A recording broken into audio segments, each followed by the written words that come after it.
Coming up next on the IP Talk stage, Dan Kochpatcharin from TSMC presenting TSMC OIP and IP Quality. Hi, my name is Dan Kochpatcharin. I'm head of IP marketing at TSMC. I'm based in Hsinchu, Taiwan. You probably cannot tell by my long last name. It's a Thai name. Okay. So today I'm going to talk about the TSMC and then IP, our IP program and IP qualities. We have a pretty extensive IP program, and then we're working with ChipEstimate on this as well. So how many people know TSMC? Okay, look good. So they don't have to spend too much time on the TSMC background, because a lot of time coming to the EDA's conferences, a lot of them don't know who TSMC is and what we do. Okay, so I just cover a simple TSMC. TSMC is founded in 1987, so we are going to be 25 years old this year. So we're the first dedicated foundry. So we do basically we do manufacturing for fabless customer. So people who doesn't have their own manufacturing, wafer manufacturing, we do the wafer manufacturing for them. We have fab in Taiwan, in the U.S., in Singapore, and in China. I think a lot of people don't know that we actually have fab all over the world. But of course, our largest 12-inch fab are all in Taiwan. Okay, we have 3 of them in Taiwan. Our 2011 managed capacities is about 13.2 million. So 8-inch wafers. That's a lot of wafers. And last year, the revenue is 14.5 billion. The last quarter, we did about 3.5 billion. We also launched solar and LED business. And we also recognized this environmental achievement 11 years in a row by Dow Jones Index. Okay. So this is an eye chart here. So we are basically, you see, foundry, we do manufacturing for wafer customer. You can see this. This is basically, the left side there is technology, and the bottom here is different options available. Okay. So for customer coming work to us, they can have an option to do, let's say, 0.28, 28 nanometer analogs, and the logic is the baseline. And after the logic's done, then we start expanding into different functionalities in terms of analog, BCD, high voltage, embedded DRAM, and MEMS. Okay, so that's our code name. We're trying to figure out, how to say this. We call it Mr. A, B, C, D, D, and M. So this is our internal code name. So when we talk about Mr. A, B, C, D internally, so we're talking about different options we have. Okay, it actually doesn't mean anything. It's M, R, A, B, C, D. So it's the first initial for that. So that's what I mentioned before, our install capacity. Currently, 2011, we have about 13.5 million wafers. 2012 estimate is going to be close to the 15 million wafers.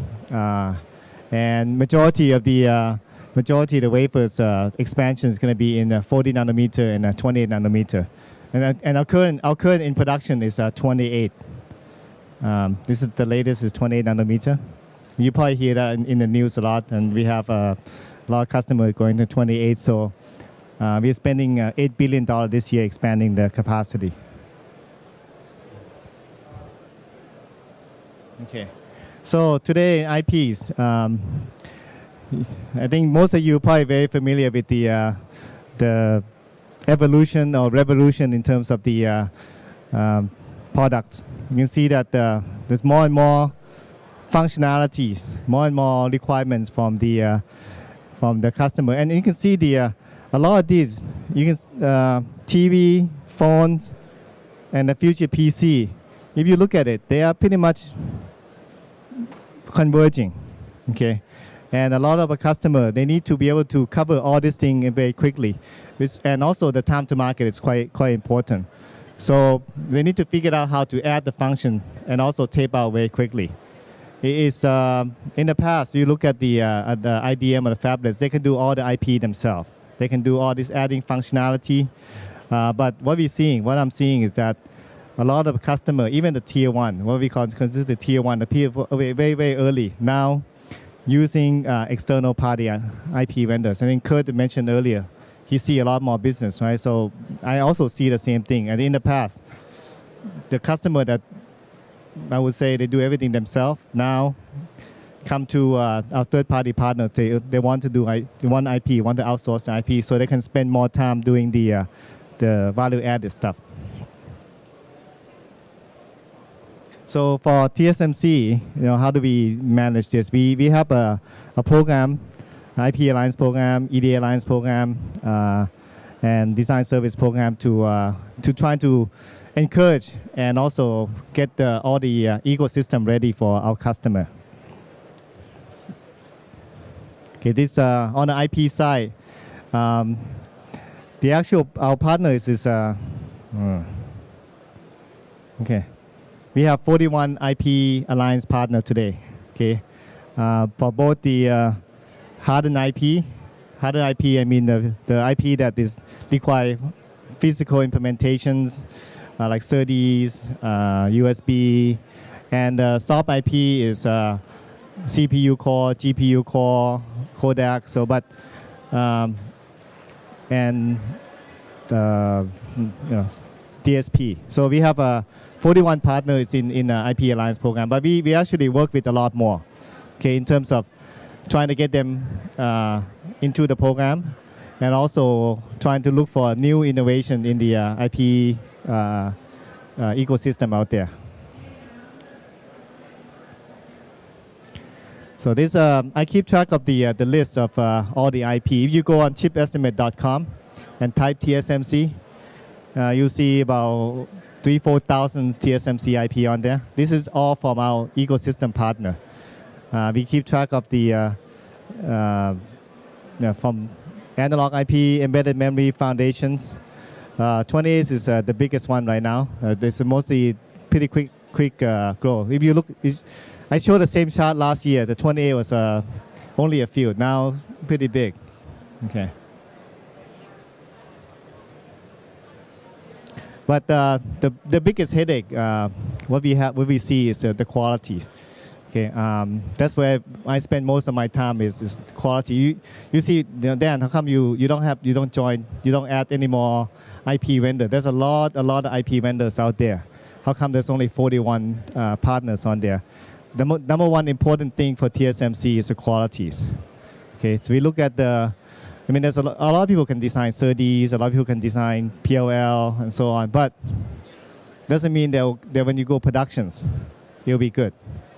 Right? You might come back 2 years later, you have a reliability issue. This is a lot of the IP vendors doesn't understand this. A lot of the fabless semiconductor also don't understand this, because the simulation, it works. You do silicon proven, is that enough?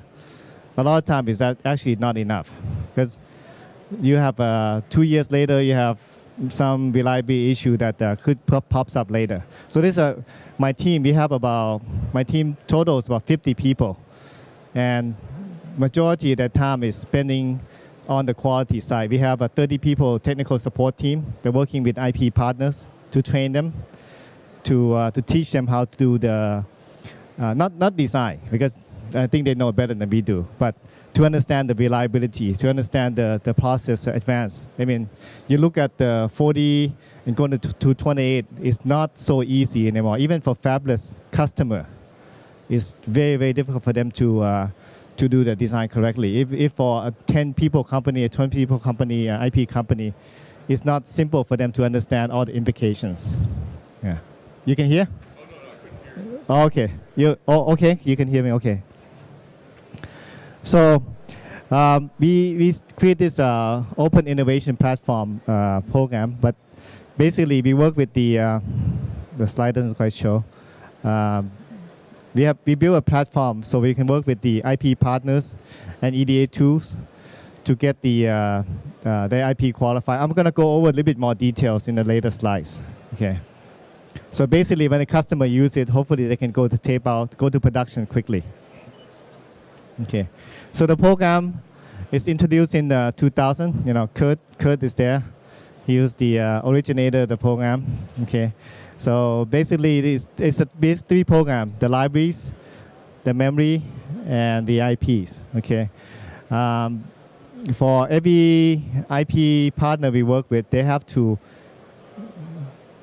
go through the checklist, go through the quality programs, and every year we update the standard based on the latest technology, so that the IP when it works, when they tape out, the customer use it, at least they have a good confidence level. So our goal is to be the consumer report about the IPs.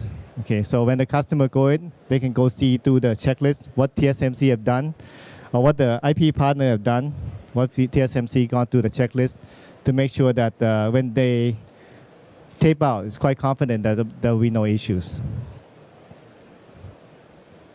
Okay, so the program is in the multiple level. The minimal is physical review. So when they send the IP to us, we check the DRC LVS. And it sounds simple, but I tell you, we found a lot of issues just a simple DRC LVS, because different people, when they do device extraction, they do all kind of things. It's not, they miss out here and there. And DRC nowadays, you look at the design rule is, I wouldn't say a design rule. You can't read it anymore. It's yay thick now. Thousands of rules. So we work with them on that. And then DFM compliance, pre-silicon assessment. So basically, before the tape out, we go through the assessment with them. Typical silicon, we do split lot and do volume production. For something special like non-volatile memory, memories compiler will go through reliability check and qualification program with them, do the burn-in. Multiple lots burn in to make sure that there will not be any issues 2 years down the road. Okay. So this is just a sample checking we do. Physical review, DRC, DFM, just to check the LPC. Pre-silicon assessment, we look at the design kit. Make sure the document match what they deliver.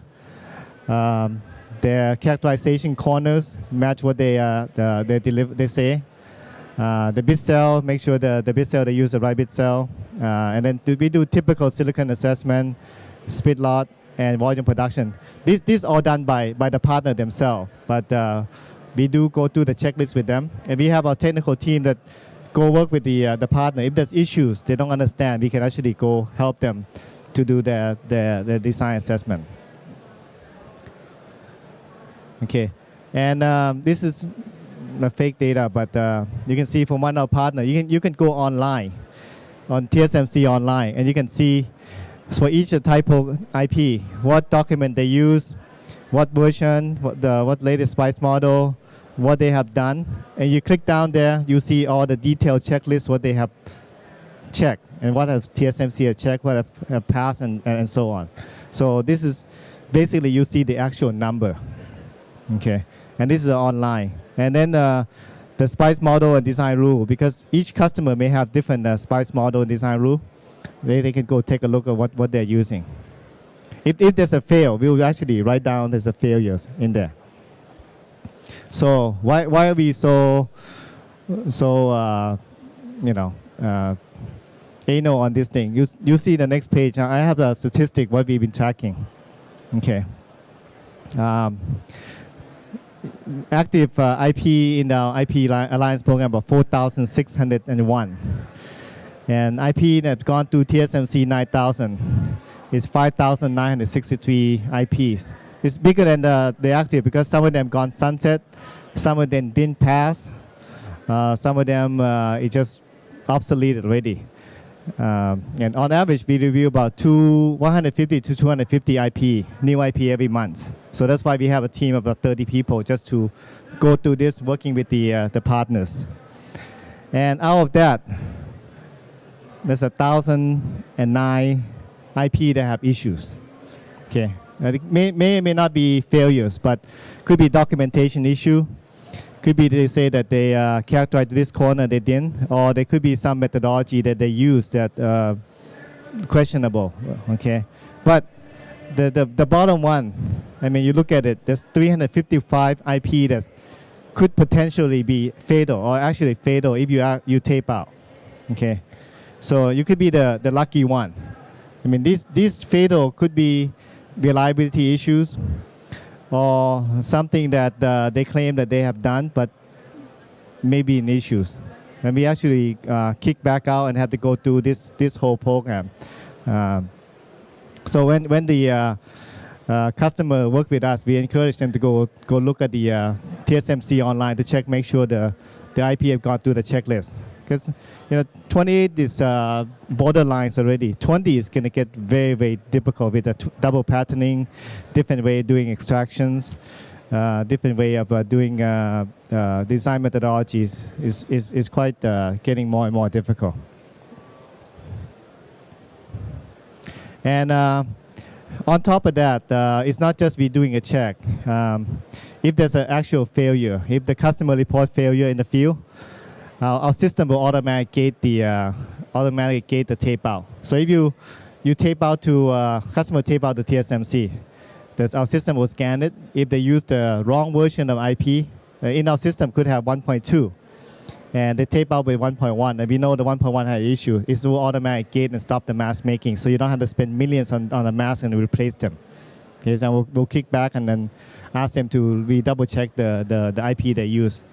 If they use the wrong versions, or the IP vendor is actually quite happy with this, because sometimes they actually see the problem themselves. They'll report to TSMC, and when they notify the customer, most customer they will do diligent and replace the IP, but not always. Sometimes the communication issue and so on, they'll tape out with the wrong version of IP, and our system can actually gate that.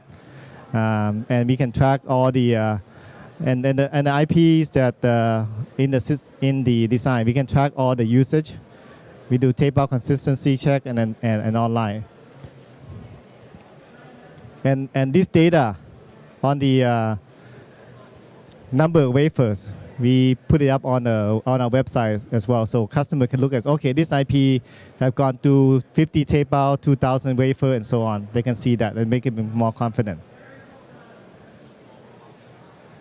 And 2 years ago, we introduced a Soft IP Alliance program. And you asked me, why do you need to do IP quality check on a soft IP? Similar thing. I mean, even soft IP, to use how to use with the libraries, how to use with the tools, how to make sure that all the instantiations is correct. There's still issues and problems, and we worked out with them to make sure that this thing gone through the TSMC 9000 program. Okay. Summary, for TSMC, IP quality is extremely important for time to market. TSMC has a system and process to help you in the make sure the quality and then checklists and so on. And for TSMC IP, please check the ChipEstimate.com. We have a TSMC portal on there. You can check for availability of TSMC technology IP that provided by our partners. Thank you. I guess I'm almost over time.